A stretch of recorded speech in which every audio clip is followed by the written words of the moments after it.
Assalamualaikum warahmatullahi wabarakatuh.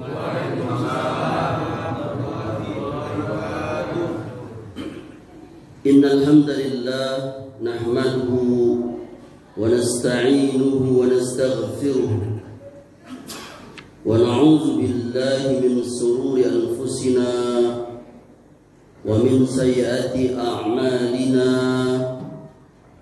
Man yahdihillahu fala mudilla lahu wa man yudlil fala hadiya lahu. Wa asyhadu an la ilaha illallah wahdahu la syarika lahu wa asyhadu anna Muhammadan abduhu wa rasuluh sallallahu alaihi wa ala alihi wasallam. Ayahanda dan ibunda serta saudara dan saudariku, para pengurus dan jamaah Masjid Al-Mujahidin yang saya cintai dan saya muliakan. Apa kabarnya ayahanda dan ibunda? Alhamdulillah khair ya. Semoga Allah Subhanahu wa taala di saat akhir malam, di tengah turunnya hujan, dan di waktu-waktu ijabah doa semisal antara azan dan iqamah, Allah Subhanahu wa taala menerima dan mengabulkan doa-doa yang kita panjatkan semua. Amin ya rabbal alamin. Ayahanda dan ibunda sekalian yang dimuliakan Allah, masail atau masalah yang akan saya bahas atau saya sampaikan pada kesempatan subuh kali ini, yakni di pekan atau ahad keempat bulan Januari tahun 2025 miladiah ini, saya akan menyampaikan pembahasan yakni berkaitan dengan usul fikih ya, bahwa masalah fikih itu ayahanda ibunda adalah satu masalah yang dia senantiasa akan selalu berkembang, yakni sesuai dengan perkembangan zaman itu akan datang selalu masalah-masalah baru. Kalau istilah orang sekarang itu kontemporer, yang kadangkala yakni tidak terjadi waktu di zaman dahulu, tidak terjadi pada zaman dimulainya syariat ini diturunkan ya. Sedangkan syariat, yakni dasar-dasar syariat, yakni Al-Quran dan As-Sunnah itu, dia sudah kamil sempurna dan terbatas. Ayat Al-Quran yang 30 juz, 114 surah, 6.600 sekian ayat, tidak akan bertambah lagi. Begitu pula hadis Nabi yang sudah dikumpulkan para ulama, tidak akan bertambah lagi. Akan tetapi yakni masalah-masalah fikih ya, dia akan selalu ada, selalu akan berkembang. Maka alhamdulillah. Maka bagaimana sesuatu yang terbatas, yakni sudah cukup tadi, gak ada penambahan Quran dan hadis, dia akan berhadapan dengan sesuatu yang berkembang luas, terus menerus ada, bertambah-tambah. Yang dulunya gak ada sekarang ada. Tahu nggak ayahanda, ada nggak contohnya yang dulu nggak ada, sekarang ada misalnya? Ya, bagus, betul. Dulu nggak ada pesawat. Orang dulu safar pakai onta, jalan kaki. Lama ke Jakarta kalau naik onta tuh. Apalagi kakinya sebelah kencot misalnya.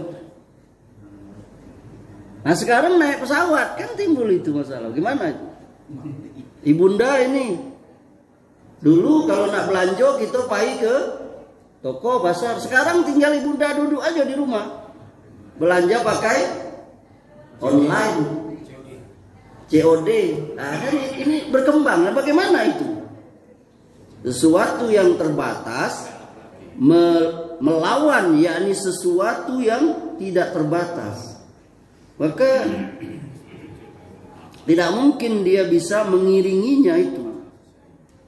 Oleh karenanya jamaah rahimakumullah, para ulama yakni para ahli ilmu di kalangan kita, pewaris para nabi, al ulama warasatul anbiya, mereka berjuang dengan ilmu mereka itu dan mereka berusaha keras. Mereka membuat rumusan berbagai kaidah yang mereka ambil dari Al-Quran dan sunnah hadis. Wah, itu pentingnya ulama itu bagi kita. yakni mereka yang membuat kita paham agama ini. Mereka itu pewarisnya para nabi, orang alim, para ulama. Berbagai disiplin ilmu mereka dalam agama ini turun-temurun dari sejak ulamanya sahabat, tabi'in, tabi'ut tabi'in. Berarti Ustadz, di zaman Nabi dulu ada ulamanya, ada orang awamnya. Iya, sahih, betul. Enggak semua orang di zaman Nabi itu orang yang berilmu. Ada yang orang yang awam juga, sama seperti kita. Ingat gak ibunda ada orang Badui pedalaman itu yang datang ke masjid Nabi, enak aja dia kencing di mana? Di sudut masjid itu. Itu dia orang awam, nggak tahu dia bahwa masjid itu tidak boleh. Ah, itu hebatnya para ulama itu. Allah warasatul anbiya, pewaris para nabi itu, yang mereka mengambil pemahaman dari Al-Quran dan hadis as-sunnah, lalu mereka membuat kaedah-kaedah. Kalau bahasa saya itu rumus-rumus. Kalau kita harus menghafaz 1, 2, 3, 4, 5, 6, 7, 8, 9, 10 dan seterusnya, susah kita. Oleh karenanya dibikin kaedah. Kalau kita belajar dulu rumus. Oh, rumus Pitagoras tuh ini. Oh, rumus X kali ini. Daud mau soalnya macam mana juga ayahanda bisa jawab, ya kan? Karena apa? Tahu rumusnya. Oh, rumusnya begini. Ah, di dalam agama kita juga ada itu.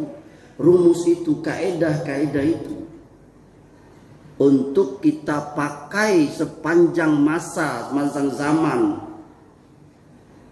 Tadi kita bilang, agar kita bisa melawan atau menghadapi masalah-masalah yang belum ada wujudnya itu saat dulu. Sehingga kita tahu, oh begini. Nah, itu dibuat rumusnya itu. Dua macam ini ya. Yang pertama ada rumus atau kaedah yang berhubungan dengan dalil. Jadi maksudnya itu bagaimana cara memahami dalil. Kan itu dalil itu perlu dipahami. Gak semua orang bisa memahami dalil. Ini maksudnya apa ini? Bahkan bisa jadi tiap orang berbeda memahaminya. Si fulan memahami dalil ini. Oh tidak, ini. Makanya kaedah itu dibuat yang berhubungan dengan dalil supaya bisa dipahami. Bisa diambil intisarinya itu dari dalil itu. Makanya itu yang kita kenal dengan istilah usul fikih itu. Ya. Yang kedua, kaedah yang berhubungan langsung dengan amal perbuatan kita itu. Itulah yang kita sebut dengan istilah qawaid fikihiyah. Kaedah-kaedah fikih itu, ya. Oleh karenanya di sini kita mengetahui betapa pentingnya ilmu ini. Oleh karenanya salah seorang ulama yang bernama Imam Al-Qarafi berkata, barang siapa yang menguasai fikih lewat penguasaan kaedah-kaedahnya, maka dia tidak butuh untuk menghafal semua permasalahan 1, 2, 3 itu dan seterusnya itu. Kenapa? Karena sudah tercukupi dalam keumuman kaedah itu. Ini dikatakan oleh beliau di kitabnya Al-Furuq Al-Qarafi juz 2 halaman 115. Jadi mereka buat nih rumusnya ini nih. Jadi kita tidak perlu lagi menghafal ayat Quran 1, 2, 3, hadis 1, 2, 3. Nah, inilah menunjukkan sempurnanya agama kita itu, ibunda. Yang firman Allah, al-yawma akmaltu lakum dinakum wa asmamtu alaikum nikmati wa raditu lakumul islam madina. Pada hari ini sudah aku sempurnakan untukmu agamamu dan sudah aku cukupkan nikmatku padamu dan aku telah ridho Islam menjadi agama bagimu. Ayahanda dari bunda, para pengurus dan jamaah rahimakumullah, setelah kita melihat kenyataan, bahkan apa yang terjadi di antara kita selama ini ya, betapa nampak oleh kita itu pentingnya ilmu qawaid fikih ini untuk kita ketahui walaupun secara sederhana. Apa sebabnya? Contohnya itu ya, fenomena di antara kita kaum muslimin itu, karena kita tidak paham kaedah-kaedah itu, kaedah dasar dalam memahami fikih Islam itu, ya, padahal ini akan selalu masalah itu kita hadapi setiap hari. Ya. Contohnya apa itu, Ustaz? Contohnya sering terlontar pertanyaan di ibunda misalnya. Ya, ini Ustaz, kalau saya sudah wudhu, lalu saya ragu-ragu, apakah batal atau belum? Apakah saya wajib ngulang wudhu atau tidak? Betul tak? Ini sering terjadi di kita. Kita sudah apa? Wudhu, ya. Tapi kita ragu-ragu, apa kita ini sudah batal atau belum? Begitu juga kita kencing, habis kencing, lalu kita ragu-ragu, apa saya ini sudah netes air kencing saya atau tidak? Ini sering terjadi. Padahal kita nggak perlu buka-buka ayat hadis, buka perlu banyak. Kalau kita paham satu kaedah yang dibuat oleh para ulama, apa itu? Al-yaqinu la yazulu bisak. Apa itu? Sesuatu yang yakin itu tidak bisa dihilangkan dengan sebuah keraguan-raguan. Itu kaedahnya. Jadi kalau kita sudah yakin sesuatu, kita melakukan sesuatu ayahanda, lalu kita sesuatu ini ragu datang, itu keraguan-raguan itu kita tepiskan, tidak bisa dia diikuti. Tetap kita dengan keyakinan kita itu. Kitalah yakin ibunda, kitalah wudhu, lalu kita ragu, sudah batal atau belum? Itu tandanya apa?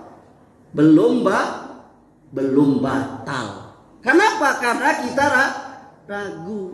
Faham sampai sini ibunda? Makanya dalam istilah fikih itu Nabi pernah ditanya oleh para sahabat, bagaimana ini? Lalu kata sahabat, jangan kau ragu atau jangan kita wudhu sebelum engkau mencium bau, merasa melihat sesuatu itu. Ayahanda ragu kentut atau tidak? Ragu, maka itu tepiskan, berarti tidak kentut. Kecuali yakin ayahanda sudah tercium bau misalnya, atau terdengar suara. Jadi inilah agama kita itu tidak boleh ragu-ragu, harus ya yakin. Nah, ini dibuat oleh al-yaqinu la yazulu bisak. Sesuatu yang yakin tidak bisa dihilangkan dengan sebuah ragu-ragu. Nikah itu harus kita yakin mau gitu nikah sudah. Maka dia tidak bisa diputuskan pernikahan itu dengan sesuatu yang ragu-ragu. Talak. Makanya talak itu nggak sah kalau dia tidak ada niat. Misalnya suami marah sama istrinya, keluar kau dari rumah, marah ya kan? Dia marah, tidak bisa ini kan? Karena itu membuat ini apa namanya? Tidak pasti. Dia keluarnya nyuruhnya apa? Nyuruh keluar aja misalnya. Bukan karena ada niat dalam hatinya itu dengan yakin ya ini dia menceraikan. Hari lampu lagi mati, lalu dia menunjuk adalah itu di depan dia tuh, "Kuceraikan kau." Padahal yang di depan ini siapa? Karena lampu mati tadi misalnya kebetulan serumah kayak mertua, ya kan? Lalu mertuanya yang dia tunjuk itu. Atau pembantunya karena lampu mati tadi kan, "Ceraikan kau," karena marah aku tadi kan. Maka itu tidak jatuh. Karena ini ragu, tidak pasti gitu loh. Makanya bahkan kalau di Indonesia ini sebagian ulama karena kita itu menikah dengan apa? Resmi kan. Bahkan dipanggil P3N apa namanya istilah itu? Ketip PT apa? Yang menikahkan itu dari petugas KUA itu, maka sahnya perceraian itu juga karena awalnya nikah dengan menandatangani bahkan membaca sighot apa itu hal itu, maka pernikahannya perceraiannya mulai sah itu juga kalau sudah diputuskan apa oleh pengadilan. Disitulah mulai dihitung yang namanya apa iddahnya itu. Nah, itu sebagian ulama sampai seperti itu. Yang kedua, banyak kesalahan itu yakni sebagian orang banyak menggunakan kaedah fikih yang bukan pada tempatnya. Sehingga kalau ada orang yang dia melakukan tambahan dalam ibadah yang contohnya tidak ada, lalu ada orang lain yang melarangnya, lalu dengan enak saja dia ngomong, "Mana larangannya?" Nah, ini berarti dia tidak memahami kaedah dalam ibadah itu. Nah, ada orang misalnya yang saya sering bahas itu azan di dalam kuburan, di telinga ayat itu. Kalau kita tegur dia, "Kenapa?" Lalu sebagiannya menjawab, "Kan tidak ada larangannya, Ustaz." Ada tidak larangannya ya Anda? Allah berfirman, Nabi bersabda, "Jangan kamu azan di dalam kuburan, di telinga mayit." Ada hadisnya? Ada Qur'annya? Tidak ada memang. Tapi orang ini berdalil tidak ada larangan itu salah. Kenapa? Kaidah di dalam ibadah itu yang ditanya itu bukan mano larangannya, tapi yang ditanya itu mano perintahnya. Yang ditanya larangan itu dalam masalah dunia, bukan masalah ibadah.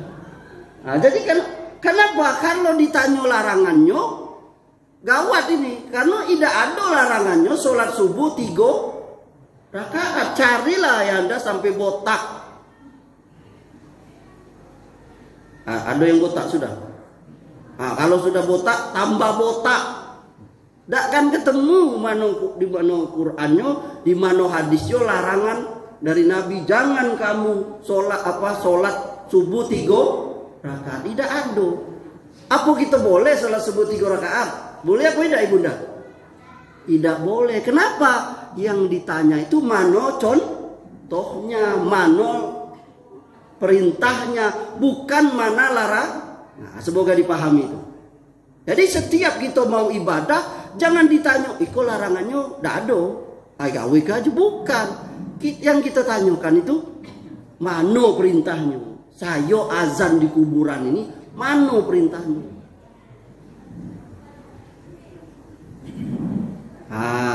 Kalau masalah duniawi, muamalat, baru kita tanya mano larangannya. Ayah anda makan, minum, apa saja, lalu dilarang oleh orang, jangan kau makan itu. Boleh kita tanya, mano larangannya? Aikona, tidak boleh minum minuman keras, tidak boleh makan babi, bangkai dan seterusnya. Nah itulah pentingnya itu kaidah fikih itu. Ada satu kaidah fikih itu banyak sekali ayahanda, ibunda. Salah satunya kaidah itu adalah al-masyaqqatu tajlibut taisir. Al-masyaqqatu tajlibut taisir. Kesulitan membawa kemudahan. Itu kaidah fikihnya. Sesuatu yang sulit itu dia membawa kemudahan. Apa makna kaidah ini? Masyaqqah itu kepayahan, kesulitan, kerepotan. Itu artinya. Yang sangat, ya. Itu arti masyaqqah. Kalau taisira itu maknanya adalah kemudahan, keringanan. Dari sini kita mengetahui secara etimologi, secara bahasa, kaidah ini mempunyai pengertian, ya. Jazakallah khair. Kemukan antum ya. Masyaallah.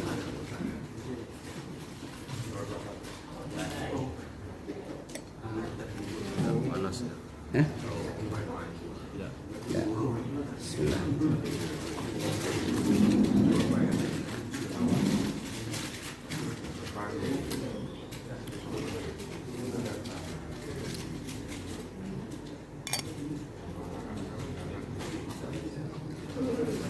Ya, kita lanjutkan. Dari segi bahasa, kaidah ini yakni al-masyaqqatu tajlibut taisira, kesulitan itu membawa kemudahan. Ini punya pengertian bahwa sesuatu atau sebuah kesulitan itu ibunda akan jadi sebab datangnya kemudahan dan keringanan. Jadi kalau ada syariat kita itu yang sulit, yang payah, yang susah, bahkan bukan susah aja, susah, sin besar, itu pasti akan datang sesudahnya itu kemudahan dan keringanan. Nah nanti kita akan kasih contoh. Itu secara bahasa, etimologi. Sedangkan secara terminologi, secara istilah, para ulama mengatakan kaidah ini maksudnya yakni hukum-hukum syar'i, syariat yang pada pengamalannya, pada prakteknya itu menimbulkan kesulitan atau kepayahan, kerumitan, kesusahan bagi mukallaf, orang yang kena hukum itu, syariat itu, beban syariat itu, maka syariat Islam meringankannya agar bisa kita lakukan dengan mudah dan ringan. Itu makna kaidah itu. Dalilnya banyak ini. Dalil dari Quran hadis. Misalnya Allah berfirman, yuridullahu bikumul yusra wa la yuridu bikumul usra. Ini ayat berkaitan dengan puasa. yakni ketika puasa itu kita boleh berbuka kalau kita apa? Syafar. Kalau kita apa? Sakit. Kalau kita seperti itu boleh kita berbuka, tidak puasa, tapi wajib qada, yakni menggantinya di hari yang lain. Bahkan syariat kita membuat kemudahan bagi orang yang sangat sakitnya tidak bisa sehat lagi. atau orang tua yang sudah jompo tidak bisa balik modal lagi, maka dia boleh tidak puasa, tapi dia membayar apa? Fidyah.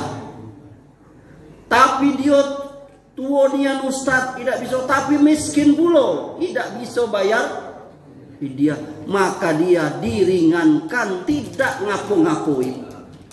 Nak dibayar anaknya, miskin juga anaknya. Yakni murokab, kalau bahasa Arab itu miskinnya itu kuadrat. Dia miskin, anaknya miskin, cucunya miskin, tetanggonya. Karena biasanya kita miskin, tetangga miskin juga. Misalnya itu ya kan.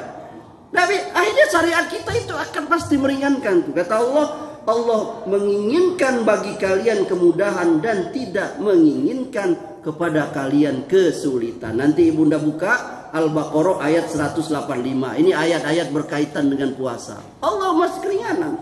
Tidak ada yang sulit. Allah juga berfirman, la yukallifullahu nafsan.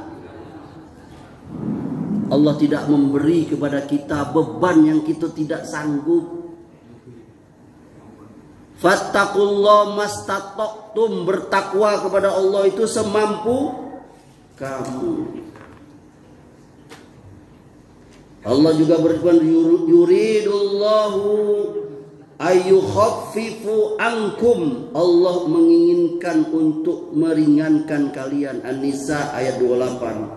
Allah juga berfirman, ma yuridullahu liyaj'ala alaikum min haraj. Allah tidak mau menyulitkan kamu. Ini Al-Maidah ayat 6. Allah juga berfirman, wa ma ja'alaikum fid din min haraj. Dan Allah sekali-kali tidak menjadikan untuk kamu, kata Allah, dalam agama ini kesempitan. Kalau dalam hadisnya itu Nabi pernah berkata, an Abi Umamah qala qala Nabi sallallahu alaihi wasallam, inni lam ub'ats bil yahudiyati wala bin nasraniyati walakin bu'istu bil hanifiyatis samhati. Kata Rasulullah, aku ini tidak diutus dengan membawa Yahudi dan Nasrani, agama Yahudi Nasrani, akan tetapi aku ini diutus untuk membawa agama yang lurus dan mudah. Itu Nabi mengatakan bil hanifatis samhati, lurus dan mudah. Ini hadis riwayat Ahmad juz 5 halaman 266, hadis nomor 21.788. Mudah, ya. Lihat dari Ibunda Aisyah radhiyallahu anha, tidaklah Rasulullah SAW itu diberi pilihan. Kalau dia diberi pilihan, ya, untuk memilih antara dua perkara, pasti beliau akan memilih yang mana? Yang mudah. Selagi perbuatan itu bukanlah perbuatan dosa. Ya, kalau perbuatan dosa, Nabi itu orang yang paling cepat jauhinya. Tapi kalau suruh milih sesuatu perbuatan, maka pasti Nabi akan pilih yang mudah. Oleh karenanya dalil Quran dan hadis yang sudah saya baca tadi, itu kita dapat faedah. Agama kita ini datang membawa kemudahan. Syekh Abdurrahman Nasir Sa'di, salah seorang ulama, menafsirkan ayat ini bahwa seluruh syariat Islam lurus dan mudah.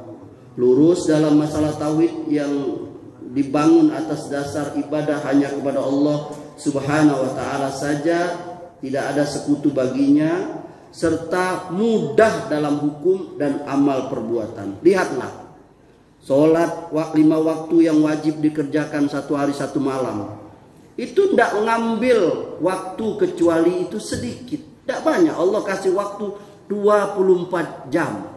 Allah wajibkan kita sholat cuma 5 waktu. Kalau kita sholat 5 menit, 5 kali 5 cuman 25 menit.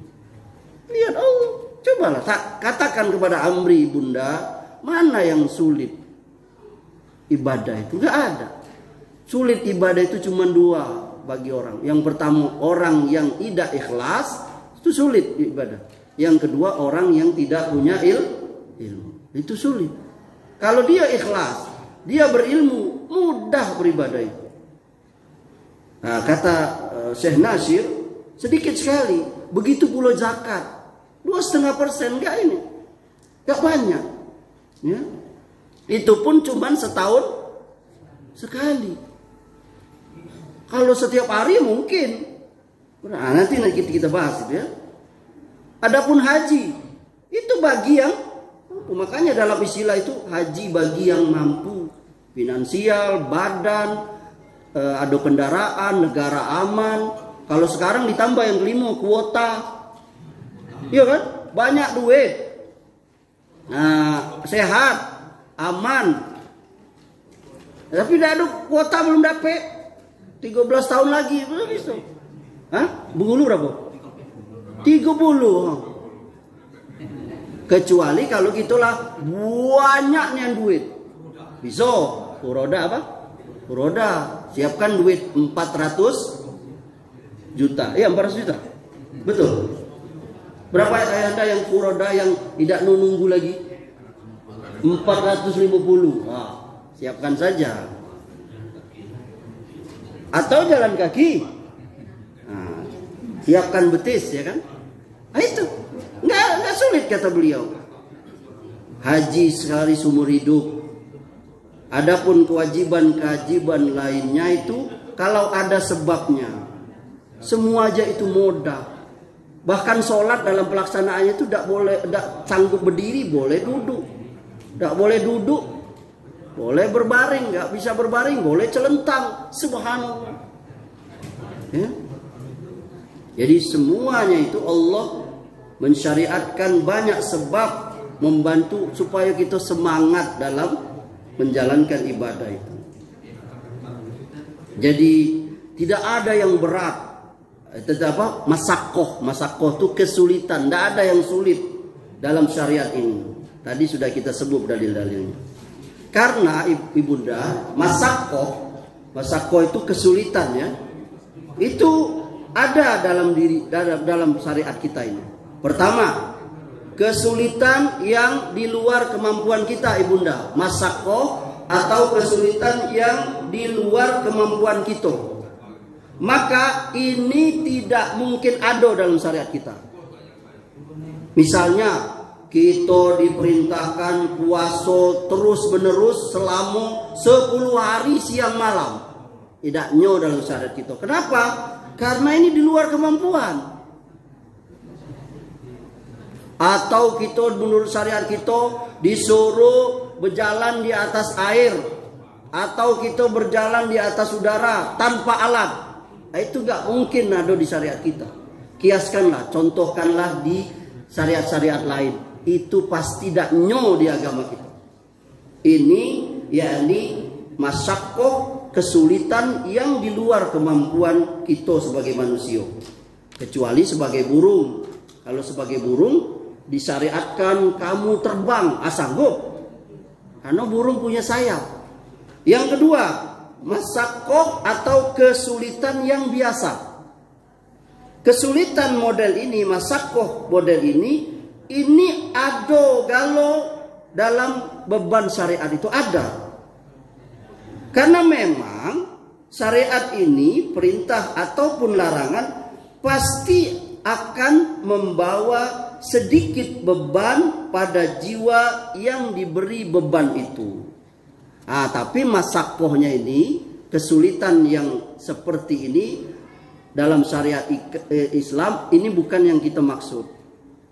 Ya, misalnya puasa dari terbit fajar sampai terbenam matahari, dari azan subuh sampai azan maghrib. Itu ada kesulitannya. Tapi ini wajar, kadarnya wajar. Pasti kita mampu. Sholat subuh, ini ada kesulitannya, harus bangun. Betul kan ya Anda ya?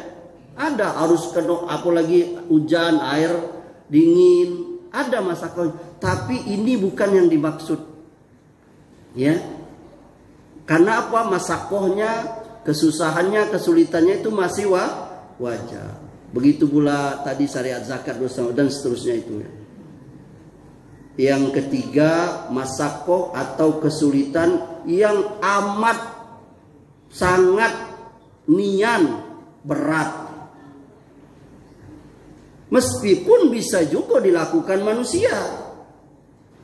Nah, ini ada juga dalam syariat kita. Oleh karenanya Allah memberikan keringanan. Misalnya awalnya dulu sholat kita disuruh berapa? 50 waktu. Andai kata memang syariat itu diterima oleh Nabi SAW, lalu Nabi tidak menerima usulan Nabi Musa, benar-benar Allah syariatkan 50 waktu, kita sanggup, tapi pasti sangat berat iya itu. 5 waktu aja berat Ustaz. Iya kan? Jarak yang paling dekat sholat itu antara mana? Zuhur dengan asar, asar dengan maghrib, maghrib dengan isya. Dekatan itu. Coba bayangkan 50 waktu tadi. Mungkin ada yang di antara kita sanggup 50 waktu itu sehari semalam tuh. Tapi pasti sangat berat. Makanya oleh Allah disyariatkan ini turun lewat tadi itu peristiwa antara Nabi Muhammad dan Nabi Musa.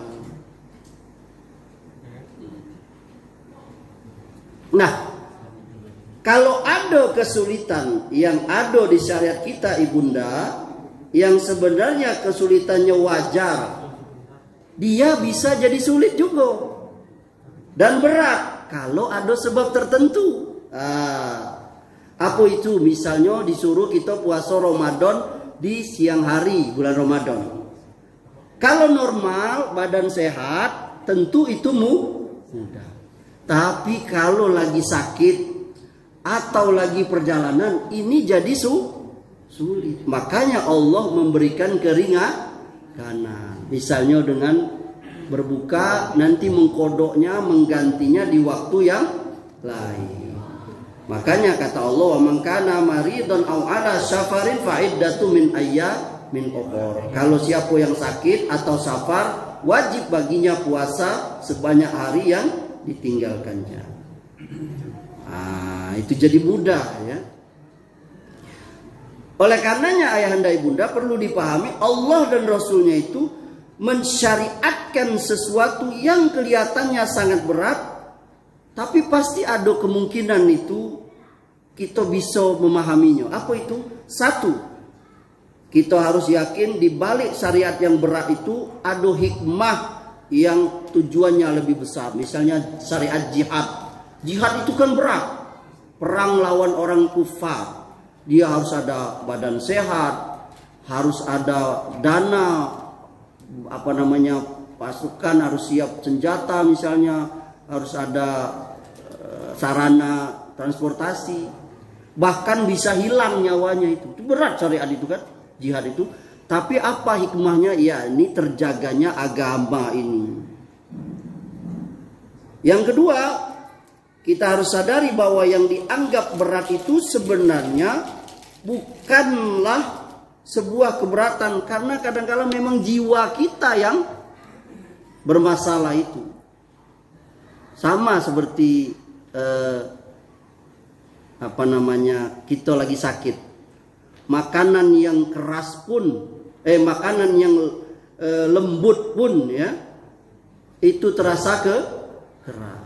Makanan yang manis pun itu terasa pahit. Sebenarnya makanan nggak ada masalah. Yang bermasalah siapanya? Kitonya itu. Itu. Kemudian selanjutnya sebab-sebab keringanan. Ini kaedahnya ibunda. Keringanan syar'i ini yang pertama safar. Jadi kalau safar itu ibunda kata Nabi, safar itu azab. Ya, oleh karenanya, karena banyaknya kesulitan, repot karena dalam perjalanan, Allah berikan keringanan dalam safar itu. Di antaranya kita ada syariat yakni jamak qasar salat itu sangat terbantu itu. Bahkan kalau dalam zaman dahulu itu namanya mengusap khuf. Saya sudah pernah bahas ini mungkin ya. Mengusap khuf itu yakni tidak usah lagi buka sepatu atau kaos kaki. Kalau di rumah itu cuma berlaku sehari semalam. Kalau dalam safar itu berlaku tiga hari. Nah, yang kedua sakit. Nah, sakit ini keringanan yang didapat ini misalnya boleh tayamum sebagai ganti berwudu. Boleh tidak puasa bulan Ramadan nanti diganti hari yang lain. Boleh sholat duduk dan seterusnya. Yang ketiga terpaksa. Contohnya kalau terpaksa ini boleh seseorang melakukan sesuatu yang haram terlarang itu disebutkan. Misalnya kata-kata kufur karena dia akan dibunuh. Dulu ada seorang sahabat namanya Yasir. Itu dia disuruh mengucapkan kata-kata kufur. Dia lakukan itu. Lalu disampaikan kepada Nabi. Yasir itu begini.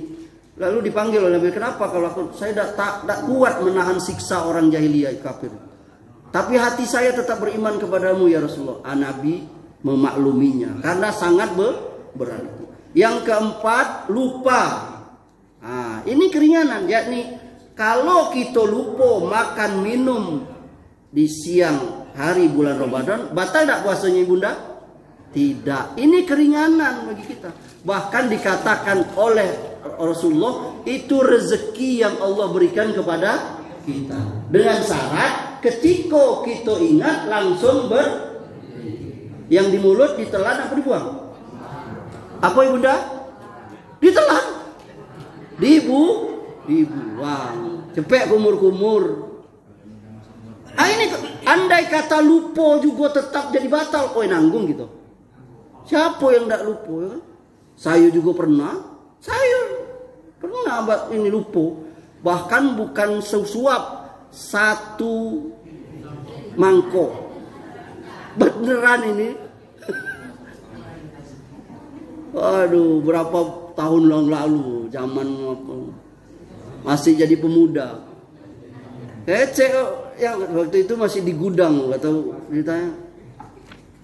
Ente nggak puasa, Amri? Oh iya ya, udah semangkok. Yang kelima, bodoh. Nah ini bodoh dikasih keringanan ini. Jadi kalau orang bodoh, dia dikasih keringanan karena belum tahu. Misalnya karena ada orang nggak tahu apa sesuatu, sama kayak orang kencing di sudut apa? Itu tadi itu bodoh, dia nggak tahu.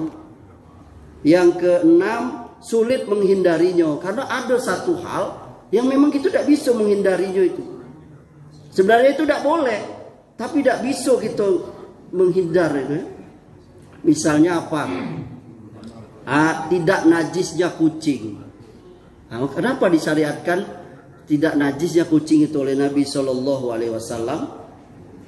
Kata Nabi, innaha laysat binaharin, innaha minat tawafina alaikum wat tawafati. Sesungguhnya dia itu kucing itu tidak najis karena dia berada di sekeliling kita.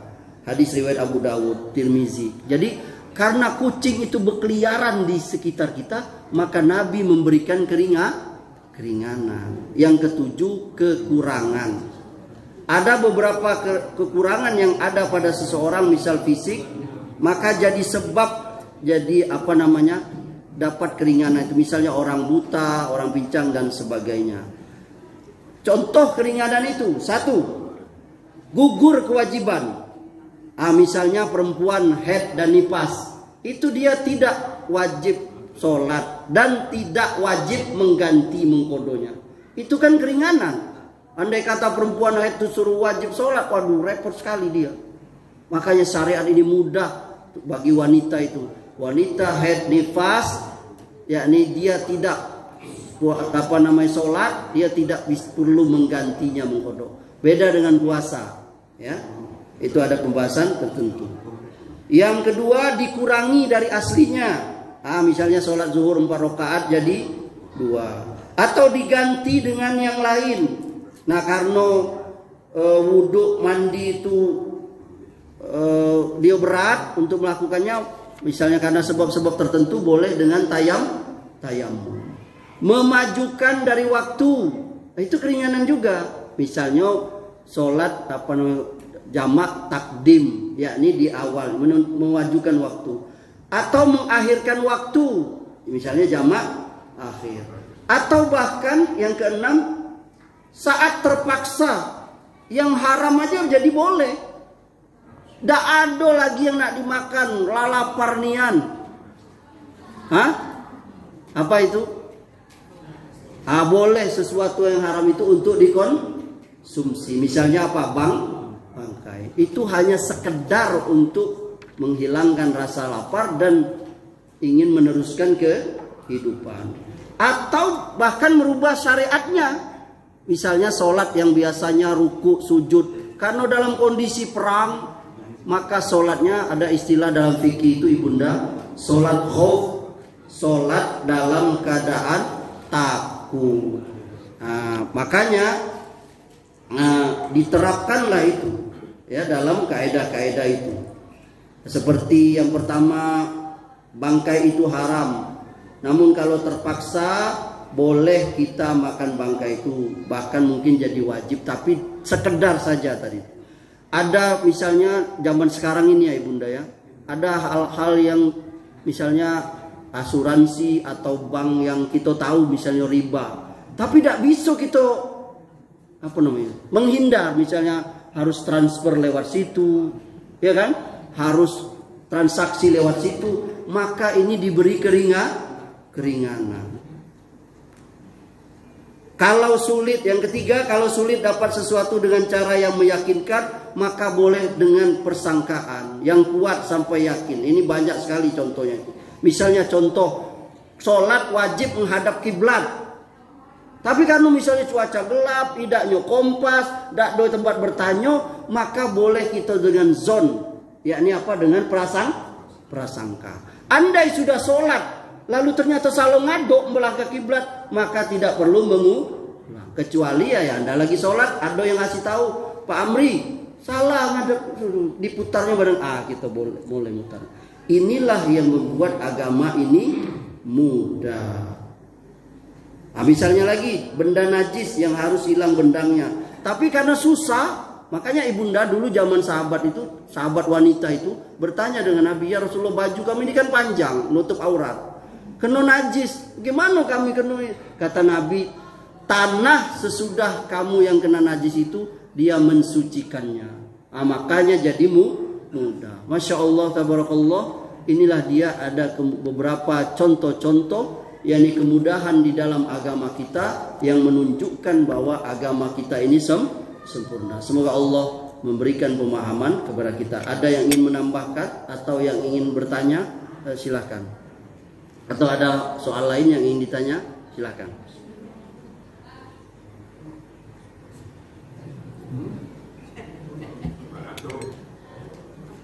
Atau yang sudah mengantuk?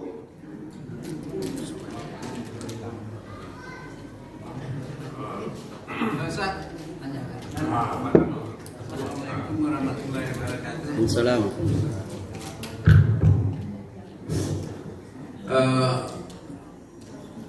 Ada saya mendengar pengajian, tapi sekali ini saya dengar Ustaz, saya tanyakan. Tayamum itu kan biasanya ke dinding, ini ke punggung manusia, boleh nggak?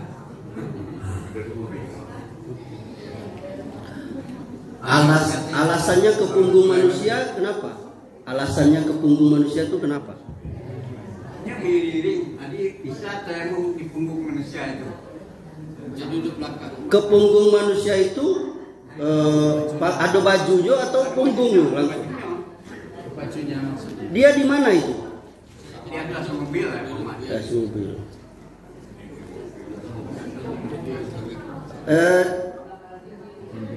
Kalau ada debu tak di itunya, di bajunya itu? Nah, yang intinya itu adalah kita itu berwudu dengan apa? Air. Kalau tayamum dengan apa? Debu yang suci. Nah, sepertinya kayaknya ya, kalau di baju itu, apalagi bajunya itu baru dicuci, ya kan, dibilas dengan ibu Bunda nih kayaknya nyucinya sampai 3 kali 4 kali kan, rasanya bersih baju itu. Sepertinya kurang tepat kalau tidak boleh dikatakan keliru. Maka kalau alat misalnya di depan di depan dia dalam mobil atau dia di pesawat, biasanya itu yang wajar itu orang kemana, ke dindingnya itu, atau ke bangku masalahnya Ustadz itulah dilap juga ya, ini bersih. Gimana? Kita cari ke toilet ya ini toilet pesawat itu. Kita berusaha. Yang penting ikhtiar dulu, cari dulu sampai dakdo lagi. Itu Ayahanda jawaban saya. Jadi intinya kalau wudhu dengan air, tayamum itu dengan debu. Jadi debunya itu memang ada gitu. Walaupun sifatnya kadang-kala tidak kelihatan dengan ini. Kalau syariat Nabi itu benar-benar ditepuk di debu itu. Lalu kalau terlalu banyak maka dia itu. Nah, udah. Tapi kalau ke punggung manusia itu, padahal ada tempat misalnya dinding yang lain Allah alam, entahlah mungkin punggung manusia tadi yang bajunya itu tadi banyaknya debunya, kalau dikibas ajaib juga pertanyaan itu ya. Syukron ya, jawab pertanyaannya mantap. Ada tanya? Hampir habis. Kalau ada jadi tadi dijelaskan oleh Ustaz bahwa fikih itu menyesuaikan dengan perkembangan suatu saat. Iya, luas, berkembang terus, ada masalah terus. Seperti yang dicontohkan oleh Pak Dedi tadi, bahwa ada pembelian secara online, ada COD. Nah, dengan perkembangan itu, kalau COD kan online itu kita tidak melihat barang yang sebenarnya. Padahal antara pembeli dan penjual itu sudah secara ininya sudah ada perbatasan hukum itu masing-masing. Nah, suatu ketika misalnya saya ada 3 kali kena, udah tinggal lagi. Kita pesan dan barangnya bagus. Begitu sampai nggak sesuai size-nya, bentuknya. Itu satu. Kedua, COD itu bisa dibayar orang, bisa dikembalikan. Perbuatan ini kan bisa membuat cedera hukum atau dikaitkan dengan keagamaan yang tak benar lah ya, karena tidak sesuai dengan perjanjian tadi. Kondisi ini apakah sudah ada ketentuan hukum? Terima kasih. Ya, pertama yang berkaitan dengan pembahasan kita tadi, yakni sistem perdagangan atau jual beli yang seperti kita ini online tadi, yakni tidak bertemu langsung. Itu yang berkembang. Bahkan sekarang tidak pakai duit lagi kan? Kita masuk tol kan? Tidak pakai duit lagi ya. Ya kan cuman tekan tempel aja. Bahkan katanya pakai kris aja sekarang. Itu yang kita bicarakan itu, yakni bagaimana hukumnya itu pakai duit lagi. Nah, itu satu sisi Ayahanda, bahwa ini kemudahan. Tapi ingat ada sisi lainnya, bahwa syariat kita wabil khusus seperti yang Ayahanda tanyakan, dalam jual beli ada 2 oknum, yakni ada 2 orang, pedagang, penjual dan pembeli. Anda kalau jadi pedagang, jadilah al-amin, yang orang yang sidik, dipercaya dan jujur jadi pedagang itu. Jangan jual baju, si Amri jual baju tapi pakai gambar baju Kang Dedi. Baju Kang Dedi ori, baju si Amri KW 9. KW 90, tapi pakai baju gambarnya Kang Dedi yang ori. Ayahanda nengok, oh itu ori kok. Beli bismillah, pesan. Tahu-tahu sampai ukurannya M, yang sampai ukuran Barbie. Segedang iko. Pantesan murah. Berarti itu yang tidak amanah siapa yang tidak? Penjual. Makanya dalam fikih itu ada kejujuran. Boleh dagang online, tapi harus jujur. Kalau bukan barang kita, nih kan ayahanda, kadangkala ayahanda endorse atau apa, ibunda lebih tahu lagi. Itu kadangkala bukan barang dia. Saya kok terkenal Ustaz, karena banyak penggemar saya jualan. Barang ini bukan barang saya. Jadi Ustaz Amri pesan baju ini, lalu saya hubungilah si bulan itu. Oh kirim ke si Anu. Saya tidak pernah nengok barang itu. Bahkan ada orang yang tidak dapat izin dari yang penjualnya itu. Paham? Ayanda? Dia main jual aja. Kaget baru dia yang pesan. Ini perlu tambahan yakni bagaimana kaedah jual beli itu. Kalau dia menjual barang orang lain, dia harus minta izin dulu dengan apa istilah sekarang tuh ayahanda? Broker ya, kalau jual tanah orang tuh, broker atau apa? Makelar. Jangan tiba-tiba jual aja. Ikut tanah siapa? Tanah orang lah, kece ampun, tanah kau. Makanya kalau orang jual tanah tuh ada tulisan di bawahnya apa? Tanpa perantara. Itu jadi masalah ya. Yang jujur ya, maka kita gak aduk melihat sebagian besar tuh gak jujur gitu. Sampai orang cari jodoh aja tertipu. Nengok gambarnya cantik, begitu ketemu, aduh, rupanya lah diedit. Uang ada lagi pori-porinya, pas ditengok pori-porinya sekedar ngiko bicara. Nah itu kita kembali ke tadi. Jadi memang harus jujur ya Anda. Ini sekarang nih contoh menurut saya yang nggak jujur itu dari jauh tertulis sekilo 5.000. Ya kan orang lah belilah. Berapa ini Pak? Sudah Pak beli Pak sekilo duku misalnya kan. Sudah selesai dibayarlah oleh ibu tadi 5.000. Woi masuk 5.000 Bu. Jadi berapa Pak? 15.000 kok. Itu tertulis Bu, itu tengok ada satunya, rupanya ada angka 1 kecil. Paham dah ibunda? Ibunda sering ngalami dah.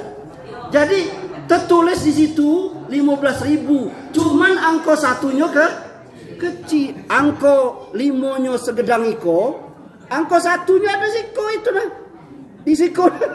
Jadi orang dari jauh nengok, wah 5.000 kok kata ibu tadi, murah iko duku 5.000. Belinya 10 kilo puluh. Nah ini termasuk yakni goror, bahkan boleh jadi nipu penjual seperti ini. Yakni menipu mata pembeli. Mbok iya tadi itu. Ayahanda ibunda, ayahanda tadi jujur ya, 3 kali tertipu. Ibunda berapa kali? 30 kali. Nah itu ayahanda. Jadi jawabannya itu ya. Jadi dagang itu harus jujur, pembeli juga harus jujur. Pembeli harus jujur juga. Banyak kan videonya marah-marah. Kayak siapa? Kayak pengantar paket. Kayak pengantar paket tidak ada urusan Bu. Saya pun cuma ngantar. Oh tidak ada kau yang jual lah. Berarti ibu ini tidak paham. Betul tidak ibunda? Ya penjual apa pengantar itu, kurir itu tidaknya paham. Anda beli dengan toko, ibu foto aja, video aja. Nanti ibu komplain dengan itu. Kanlah saya kece kata kurir tadi. Jangan ibu buka kalau ibu tidak membayar. Jangan ibu buka kalau tidak videoan komplain. Lah dibukanya marah-marah lagi ke pengantar. Nah inilah dia perlunya kita paham fikih itu. Bagaimana kaidah jadi pembeli. Ini barang siapa? Ini yang datang ini yang punyanya atau tukang antarnya aja. Habis jadi kurir sekarang Bu, kena berang emak-emak yang tidak paham COD, cash on delivery. Dia udah paham, dimarah-marahnya sampai kawan saya berhenti jadi itu. Orang bukan hayu Ustaz, Saya pula dimarah-marah, kecil saya tidak paham, saya pula tidak paham gitu. Kau nipu kau barang kau dewe yang tidak bu, saya kau dari sebutlah nama tukang antar kan. Ini toko ibu pesan dia mereka pakai jasa kami. Nah itu ayahnya. Semoga kita paham, semoga Allah SWT. Apa lagi? Wah, mantap nih kayaknya. Tentang berdagang Ustaz. Ya. Jujur itu ada batasan Ustaz. Umpamanya Ustaz, orang tuh beli, sedangkan modal kita aja 20.000. Yang KW-nya tadi 10.000. Ini luntur Pak beda. Padahal beli 10.000 cuma. Nggak yang aslinya beli. Macam mana? Barang ini luntur Pak. Saya beli ada tanya luntur, tapi lunturnya kan jauh itu. Padahal dia beli 10.000. Umpamanya dia barang Jakarta. Ya. Luntur nggak barang ini? Kita nggak tahu lunturnya. Ya. Bagaimana kita jawabnya Pak Ustaz? Oh, kepada pembeli. Sementara ayahanda yang jual. Nah itulah tadi itu sebaiknya kita rinci dalam memberikan informasi itu. Kita bertanya kepada yang kita beli barang ini barangnya macam mana. Begitulah yang kita informasikan ke pembeli. Itu sudah jujur ya Anda, tanpa ada ditambahi atau dikurangi. Nah, lalu di situ ada kemudahan.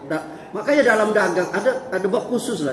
Dalam pedagang Anda jadi pedagang itu jangan mempersulit, mempermudah. Orang beli kain bebal-bal, belusin. Lalu Anda kalau sudah membeli tidak boleh lagi membalikkan. Ternyata dia beli kain sarung itu 100, ada 30 yang bolong misalnya rusak. Kekira macam mana perasaan pembeli? Nah, jadi sebagai penjual dia harus berikan kemudahan. Apa itu?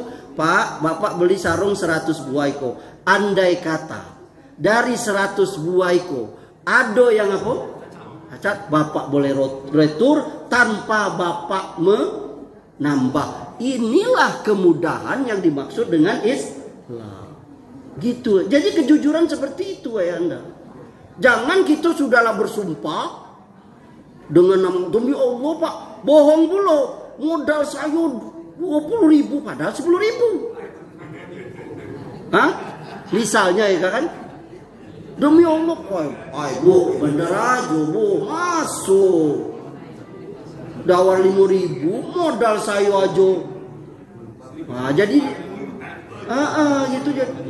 Nah, itu ya Anda paham ya Anda? Jadi kejujuran itu ya jujur, paham jujur. Apa adanya, nggak boleh kita bohong. Nabi itu Al-Amin itu dia dagang. Lalu kata ayahanda tadi kesulitan kita kan kalau beli banyak ya kan tidak mungkin kita periksa satu persatu barang kan? Iya kan kaget? Ada 1.000 bal kita beli kain 1.000 buah atau 500 lah. Kan tidak mungkin 500 itu kita periksa buka. Tapi minimal dalam kita sebagai pemilik barang toko kita kasih di situ andai kata barang. Makanya kalau istilah itu apa namanya istilah dagang sekarang garansi ya. Ada garansi ya. Bahkan dalam kayak kita beli lampu lah, lampu Philips dah. Andai kata kan dia ngomong lampu ini pade kuat apa ya kan? Karena sudah dia berikan bahkan harganya mahal ya kan. Lalu dia berikan kemudahan di situ. Pak, kalau dalam setahun bahkan 2 tahun putus, Bapak boleh ganti, tapi syaratnya bawa kotaknya sama apa? Tanggal. Ini kan kemudahan. Jadi jadilah kita pedagang yang seperti itu. Ayahanda ada kesulitan? Tidak kan? Jadi itu kita. Nah kalau seperti ini aman hidup kita Pak. Tidak yang kata ayahanda tadi 3 kali tertipu. Makanya jangan mencari jodoh di online. Kok jadi jodoh? Apa? Itu akibat dari perkataan sebelumnya. Ustadz, jangankan yang halal. Timbullah itu tadi. Karena perkataannya selama ini, Ustadz, yang haram aja payah. Ini dari keputusasaan. Timbullah tadi itu, yakni berbohong demi kebaikan. Nggak bisa, nggak ada bohong itu yang kebaikan. Bohong itu ada berempat atau 3 hal tuh, lupa saya. Kata Nabi menyembunyikan seorang itu di dalam keadaan bahaya. Nah itu ini yang saya mau bilang tadi. Ada bohong tuh yang dibolehkan ada berapa hal. Pertama, untuk mendamaikan 2 orang yang bertengkar boleh bohong. Ibu kawan ibu lagi bertengkar, Ibu Yuli sama Ibu Widi. Halo Ibu Yuli nanya ke ibu, apa kecek si Widi tu? Woi kecek Widi tadi kau tu baik nian. Dia nak pengen berkawan dengan kau. Padahal Ibu Widi tadi tak pernah ngecek itu. Bohong tak tu? Bohong tak? Bohong. Itu boleh. Wah ketemu dengan Ibu Widi, apa kecek si Yuli tu? Woi kecek Yuli kau tu baik nian. Iya cak itu. Dia bertemu orang tu jadi ibu dapat pahala. Jangan ibu jadi apa kecek Widi tu? Woi keceknya kau tu bau masam. Apa kecek Yuli tu? Woi kau tu dah enak berkau ablang orang. Yang kedua tadi tu apa kan? Ada orang mau dibunuh. Kita untuk menyelamatkan nyawa orang. Itu boleh. Ada beberapa hal yang tak semua. Jadi dalam Islam tu memang betul ada hal-hal misalnya berbohong ada yang boleh, tapi ada tidak dibebaskan bohong. Dalam dagang boleh bohong nggak boleh? Tidak boleh, nggak ada ininya. Harus jujur dan seterusnya. Ada satu lagi Ya. dalam menyelamatkan seorang itu dengan ikhlas, tapi dia mengharapkan mendapat sesuatu dari kita. Contoh Ustaz, ada orang mau mengambil, dia ingin memiliki rumah Ustaz. Milik rumah. Ya. Tapi dia berjanji akan aplikasi di bank itu kan ada pekerjaan. Ada dia memiliki pekerjaan tetap Ustaz. Sedangkan dia petani atau apapun yang ingin rumah di kota. Oh iya. Nah, kita aplikasi dia supaya lolos ke bank. Dia sampaikan dia cari kerja dulu numpang dengan orang lain. Apakah kategori kita masukkan dari pekerjaan orang lain kita bohong dengan dia, tapi dia mengharapkan rumah terdapat dengan bank. Itu kategori yang mana? Nah itu tinggal penetapan dari yakni bank tadi itu. Dia pekerjaan di situ maksudnya apa? Apakah pekerjaan itu yakni maksudnya dia dapat uang yang rutin? Paham nggak maksud saya? Ya kan, uang yang rutin yakni maksudnya tuh yang dia pasti dapat per bulan itu, walaupun tidak ada kerjaan yang kita bersih misalnya pegawai swasta PNS gitu. Jadi kalau saya melihatnya seperti yang Kando tanyakan tadi, bagaimana dia pengen nian tapi sementara dia tadi apa? Cuman petani. Ya mungkin Kando melihat itu kalau memang yakin nian dia sanggup memulai itu ya mudah-mudahan itu termasuk yang dimaafkan. Walaupun dia dalam konteks ini tidak ada yang dapat pekerjaan yang rutin gajinya karena petani kan kadang kena apa. Tapi sebaik-baiknya kejujuran itulah. Karena nanti kita sebagai perantara pasti akan kena masalah. Iya kan? Berapa banyak ya kan Kanda dalam bidang itu ya kan? Kadang memang semua pekerjaan lah memang harus jujur. Jadi pejabat ya ya. Jadi pegawai, jadi pedagang, jadi ustaz. Itu jujur harus. Ikulah 6:30 ustaz. Jujur kalau lama saya nak pergi kondangan, nak main ontel gitu. Barangkali ini yang bisa saya sampaikan. Semoga Allah Subhanahu wa taala memberikan pemahaman kepada kita. Amin ya rabbal alamin, dan dapat menerapkan dalam kehidupan sehari-hari. Singkat, padat bahwa agama kita ini syariatnya mudah, dan dengan kaedah-kaedah yang kita ketahui tadi kita bisa mengamalkan seluruh perintah atau syariat agama kita ini, dan Allah Subhanahu wa taala memberikan pahala kepada kita. Subhanakallahumma wa bihamdika asyhadu an la ilaha illa anta astaghfiruka wa atubu ilaik. Assalamualaikum warahmatullahi wabarakatuh.